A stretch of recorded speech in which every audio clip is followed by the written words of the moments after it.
বাংলা টাকা দিচ্ছি, দেখিও কি বলে। আমাদের তো আসলে বাংলাতে অনেক বুদ্ধি, এ টাকা সে নেবেই না। এখন দেখাবো কয়েন দিয়ে করতে কিভাবে করতে হয়। তার আগে দেখাইছিলাম হচ্ছে গিয়ে নোট দিয়ে। এখানে ইনস্ট্রাকশন গুলো কিভাবে থাকে সেটা বলে দেওয়া হয়েছে। মেশিনের উপরে লেখা থাকে কোন কোন পেমেন্ট গেটওয়ে সাপোর্ট করবে, ক্যাশ, কার্ড, আলিপে, উইচ্যাট, সবকিছু মেশিনের উপর লেখা থাকে। যেটা লেখা থাকবে সেটা শুধু আপনি ফলো করুন। এটা পাশের মেশিনটা দেখেন, এখানে শুধু চাইনিজ ব্যাংক, উইচ্যাট আর আলিপে নেওয়া আছে, এখানে ক্যাশের মেশিন নেবে না।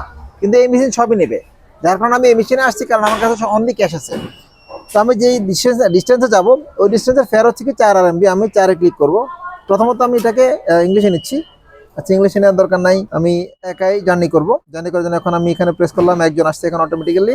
এখন আমি ক্যাশে প্রেস করলে সঙ্গে সঙ্গে লাইটে জ্বলে উঠবে ক্যাশ পেমেন্ট করার। এই যে এখানে ক্যাশ পেমেন্টের লাইটে জ্বলে উঠছে, কিন্তু আমি এখন ক্যাশ দেবো না, আমি দেবো কয়েন। 4টা কয়েন আমার কাছে আছে, 4টা কয়েন আমি একটা করে 4টাই দিচ্ছি। 1, 2, 3, 4। আমার একটা কয়েন সম্ভবত ওরা রিড করতে পারেনি, কয়েনটা আবার এখানে চলে আসে, যে কয়েনটা রিড করতে পারেনি সেটা আমি আবার দিচ্ছি।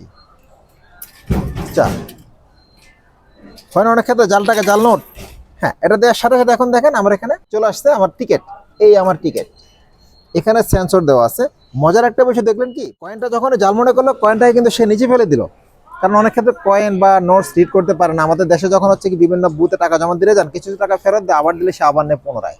তো সেই দৃষ্টিকোণ থেকে কয়েনটা সে রিড করতে পারেনি, কয়েনটা ফেরত দিয়ে দিচ্ছে, আবার তুলে দিলাম, তখন সে আবার নিল। আমাকে আমার টিকিট দিয়ে দিচ্ছে, এই টিকিটে আমি 4টা স্টেশন জার্নি করতে পারবো। আমি আগে বলেছি, এখনো বলছি, যদি আপনি 4টা স্টেশনে বেশি 5 নাম্বার স্টেশনে চলে যান, 4টা স্টেশন না, 4 RMB জন্য আমি যে কটা স্টেশনে যাবো সেটা আমার ওখানে লেখা আছে আমার টিকিট কাউন্টারে। যখন আমি ঢুকবো কোন কোন জায়গায় যেতে পারবো, তাছাড়া আমি এখানেও দেখতে পাচ্ছি যে আমি কোন কোন জায়গায় যাবো।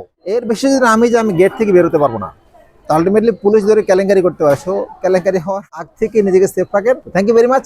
All the best. আসসালামু আলাইকুম, ফি আমিল্লাহ।